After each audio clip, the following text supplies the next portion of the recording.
নমস্কার বন্ধুরা, কেমন আছেন সবাই? গল্প যেখানে সত্যি চ্যানেলের আরও একটি নতুন গল্পে আবারও আপনাদের সকলকে স্বাগত জানাই।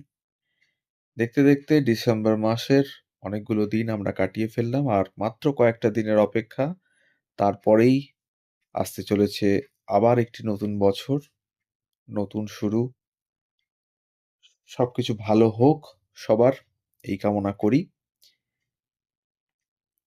আর আমাদের চ্যানেলটিও চলতে থাকুক, আপনাদের কিছু নতুন নতুন তথ্য যেন দিতে পারি, এটাও কামনা করি। আজকে যেরকম বলবো, এক বিরল অভিনেত্রীর গল্প। সেই অভিনেত্রী হয়তো সুচিত্রা সেনের মতো সেই মর্যাদা পাননি, কিন্তু তার কৃতিত্বও কিছু কম নয় বাংলা সিনেমায়। আজকে বলবো অঞ্জনা ভৌমিকের গল্প। 70-এর দশকের বিখ্যাত বাংলা ছবি রৌদ্র ছায়া। আউটডোর শুটিং চলছে এক সিমেন্ট ফ্যাক্টরিতে। শুটিং প্যাক আপ হতেই দেখা গেল অভিনেত্রী সুপ্রিয়া দেবী ও অঞ্জনা ভৌমিক একসঙ্গে দুপুরে খেতে বসেছেন। খাবার এসেছে সুপ্রিয়ার বাড়ি থেকে। নিজে হাতেই তিনি রান্না করে এনেছেন বন্ধু অঞ্জনার জন্য। অথচ ওই ছবিতে অভিনয়ই করেননি সুপ্রিয়া দেবী। তবু রোজ শুটিংয়ে আসতেন শুধুমাত্র ওই বন্ধুটির জন্য।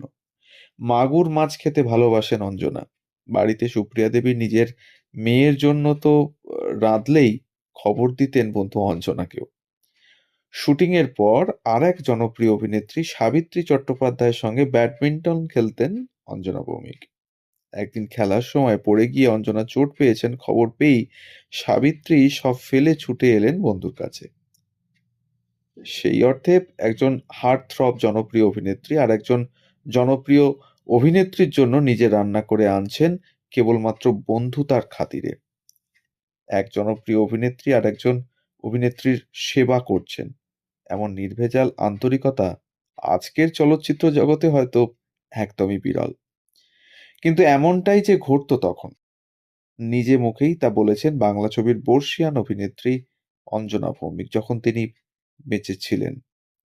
এইসব স্মৃতির ভার যার কাছে তার বয়সের চেয়েও অনেক বেশি। লোকচক্ষুর আড়ালে মুম্বাইয়ে দিন কাটে এবং কাটতে কাটতে একদিন শেষ নিঃশ্বাস ত্যাগ করেন অঞ্জনা ভৌমিক। শেষকালে তার সঙ্গী ছিল বই, পুরনো সিনেমা, আর কখনো দুই মেয়ে, চন্দনা এবং নীলাঞ্জনা, তাদের পরিবার পরিজন। কোয়ালিটি কাজে বিশ্বাস করতেন অঞ্জনা, তাই একসময় আর তেমন ছবিও করেননি তিনি। অথচ 60-এর দশকের বিখ্যাত সিনেমা মানেই অঞ্জনা ভৌমিক। কখনো মহানায়ক উত্তম কুমারের বিপরীতে, আবার কখনো তার নায়ক সৌমিত্র চট্টোপাধ্যায়। সৌন্দর্যের আভিজাত্য আর দৃপ্ত অভিনয় ঘিরে ছিল অভিনেত্রী অঞ্জনা ভৌমিককে। দর্শককে আবিষ্ট করার অপূর্ব ক্ষমতা ছিল তার মধ্যে। ভালো কাজের জন্য দর্শক অপেক্ষা তো করবেই, এ কথা কখনো আহ, ভোলেননি অঞ্জনা ভৌমিক। নিজেই বলেছেন, I always believe that you must keep your audience wanting more. কোচবিহারের মেয়ে অঞ্জনার আসল নাম কি ছিল জানেন? তার আসল নাম ছিল আরতি। সুনীতি একাডেমির মেধাবী ছাত্রী আরতিকে বাবা বিভূতিভূষণ আদর করে ডাকতেন বাবলি বলে। বাবার আদরের বাবলি স্কুলের পড়া শেষ করে কলকাতার সরোজিনী নাইডু কলেজে ভর্তি হন। তখনও ঠিক ছিল না আরতি অভিনয়ই করবে পরবর্তীতে, কিন্তু ভবিতব্য এমনটাই ছিল বোধহয়। তাই হঠাৎই সুযোগ আসে মাত্র 20 বছর বয়সে পীযূষ বসুর পরিচালনায় অনুষ্টুপ ছন্দতে প্রথম ডেবিউ করেন আরতি। আর ছবি মুক্তির আগেই নিজের নাম পাল্টে রাখেন অঞ্জনা। আর এই নামেই দর্শক ও সমালোচকের কাছে জনপ্রিয় হন প্রথম ছবি থেকেই। অভিনয় গুণে অঞ্জনা চোখে পড়েছিলেন অনেকেরই, তাই একের পর এক ছবিতে অভিনয়ের সুযোগও আসে সহজেই। মহানায়ক উত্তম কুমারের সঙ্গে জুটি বেঁধে চৌরঙ্গী, কখনো মেঘ, নায়িকা সংবাদ, রৌদ্র ছায়া, রাজদ্রোহীতে অঞ্জনা ভৌমিকের অভিনয়ে দর্শক মনে রাখবে চিরকাল। যখন দর্শক ভেবেছেন আর বোধহয় সাফল্য পাবে না উত্তম অঞ্জনা জুটি, সবাইকে অবাক করে অঞ্জনা ফিরে এসেছেন মহাশ্বেতায়, যেখানে বিপরীতে তার নায়ক ছিলেন সৌমিত্র চট্টোপাধ্যায়। অঞ্জনা সম্পূর্ণ নিজের যোগ্যতায় সাফল্যের শিখরে পৌঁছেছিলেন, কোনো নেপোটিজমের দ্বারা নয়। বাংলা চলচ্চিত্র জগৎ তার পরিশ্রম এবং প্রতিভার সাক্ষী। ইন্ডাস্ট্রির সবার সঙ্গেই তাই এক সহজ সম্পর্ক ছিল অঞ্জনা ভৌমিকের। প্রতি বছর দোলের দিন উত্তম কুমারের বাড়িতে গিয়ে দোল খেলার পর কাঁটা বেছে বেছে অঞ্জনার মাছের লেজ ভাজা খাওয়া, সুপ্রিয়া দেবীর সঙ্গে এদিক ওদিক বেরিয়ে পড়া, সুপ্রিয়াকে পছন্দ মতো গয়না বিশেষত কানের দুল উপহার দেওয়া, বাঁধাধরা কাজের জীবনের বাইরে এসবই ছিল সেই সহজতারই পরিচয়। নেভি অফিসার অনিল শর্মার সঙ্গে বিবাহ সূত্রে মুম্বাইয়ে বাস শুরু হয় অঞ্জনার। ৮০ দশকের পর আর অভিনয় তেমন করেননি এই অভিনেত্রী। তবু লাইট ক্যামেরা অ্যাকশনের জগৎ ঘিরে আছে তার পরিবারকে। তার মেয়ে নীলাঞ্জনা অভিনেত্রী এবং প্রযোজক হিসেবেও বেশ সফল। নীলাঞ্জনার জীবনসঙ্গী অভিনেতা যিশু সেনগুপ্তের বহুমুখী অভিনয়ে মুগ্ধ বর্ষিয়ান অঞ্জনা ভৌমিকও ছিলেন।